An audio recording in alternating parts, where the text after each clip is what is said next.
जिस लड़का लड़की का विवाह 30 साल का हो गया, 35 साल की हो गए, लड़का लड़की 40 साल के हो गए, 35 साल के हो गए, उनका अगर विवाह नहीं हुआ है, बहुत रिश्ते आए चले गए, संबंध आए चले गए, या जो बेटा बेटी चाहते हैं कि हम अच्छा पढ़कर एक नौकरी सरकारी प्राप्त, कोई ऐसा अच्छा जॉब हमारी किस्मत में मिल जाए, उन बेटा बेटियों से निवेदन करूंगा, यदि आप चाहते हो तो एक प्रयास जरूर करो, एक प्रयास अपनी जिंदगी में जरूर करो।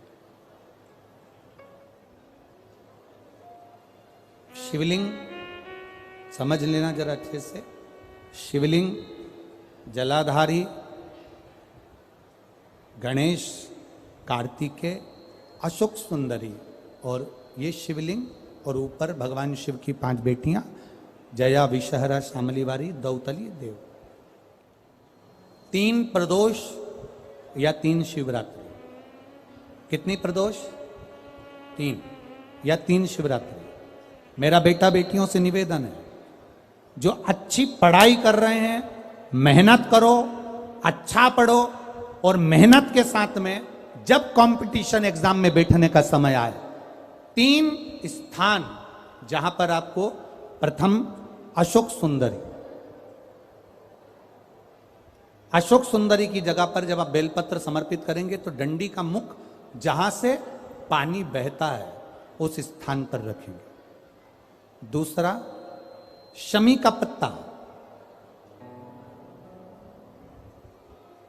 शमी का पत्ता। दूसरा, शमी के पत्र को देवादिदेव महादेव पर जब आप समर्पित करेंगे तो उसका डंडी का मुख भी जहां से जल बहता है उस ओर रखेंगे। और तीसरे नंबर पर है आंख का पुष्प। एक पुष्प होता है आंख का सफेद, और एक पुष्प होता है हल्का सा नीला। करें दर्शन आप लोगों ने? जम के तो बोलो जरा, करें ना? एक सफेद होता है, एक हल्का सा नीला होता है।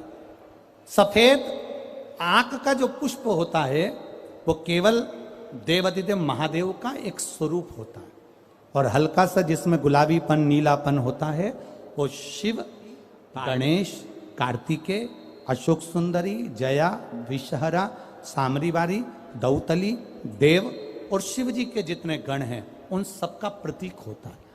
तो तीसरे नंबर का जो आंख का गुलाबी कलर या हल्का नीला सा जो पुष्प होता है, उस 5 पुष्प का गुच्छ मां जगत जननी का जो स्थान है जलाधार, अगर आप इधर बैठे हो तो उसकी विपरीत दिशा, इधर बैठे हो तो उसकी विपरीत दिशा, इधर बैठे हो तो उसकी विपरीत दिशा, विपरीत दिशा में उस पुष्प को समर्पित करना है। अच्छी पढ़ाई करो, अच्छी मेहनत करो, और मेहनत के साथ में जब कंपटीशन एग्जाम के लिए जा रहे हो, उस जगह पर सीए की पढ़ाई भी कर रहे हो, चाहे किसी भी पढ़ाई में लगे हो, मेहनत के साथ में बाबा देवादिदेव महादेव को 3 प्रदोष या 3 शिवरात्रि आप दिल से बाबा को समर्पित कर कर, बाबा से प्रार्थना कर कर, अशोक सुंदरी पर चढ़ाई हुई बेलपत्र को वापिस लेकर आइए।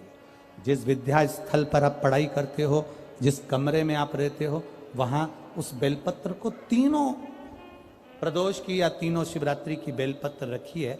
जिस समय बाबा आपकी नौकरी लगा दे, ये 3 बेलपत्र एक साथ किसी भी प्रदोष पर शिव जी को समर्पित करिए। ये शिव तत्व है।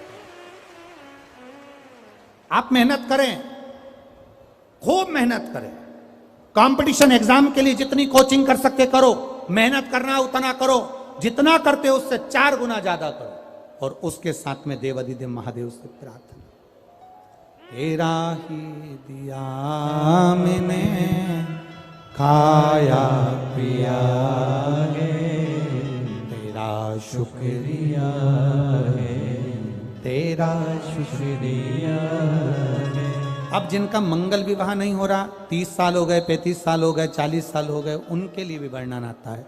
एक बेलपत्र, एक शमी पत्र, और महाराज वही आंकड़े का पुष्प 5 अपने हाथ में लेकर, बेलपत्री का वृक्ष जो होता है उस वृक्ष के नीचे उसको रखकर शंकर भगवान के मूल मंत्र का स्मरण करते हुए, चाहे तो आप पंचाक्षर करें, चाहे आप षडाक्षर करें, चाहे आप श्री शिवाय नमस्तुभ्यम करें। केवल जो जल का पात्र है, वो जल के पात्र से 5 बार जल समर्पित कर कर, बेलपत्री के वृक्ष की 7 परिक्रमा कर कर, बाबा से प्रार्थना कर कर, उस पत्ती पुष्प को लेकर वापिस सजाएं, पूजन वाली जगह पर उसको रख दीजिए और बाबा कृपा करेगा, जितना जल्दी होगा उतना मंगल विवाह आपका पक्का कराएगा, ये निश्चित। बेलपत्र का पूजन, कहीं दूर जाने की जरूरत नहीं है हमको भगवान को पाने के लिए। तुम्हारे घर के पास में जो शिवालय हो, तुम्हारे घर के पास में जो देवालय हो, हम वहां भगवान की आराधना करें, हम वहां आराधना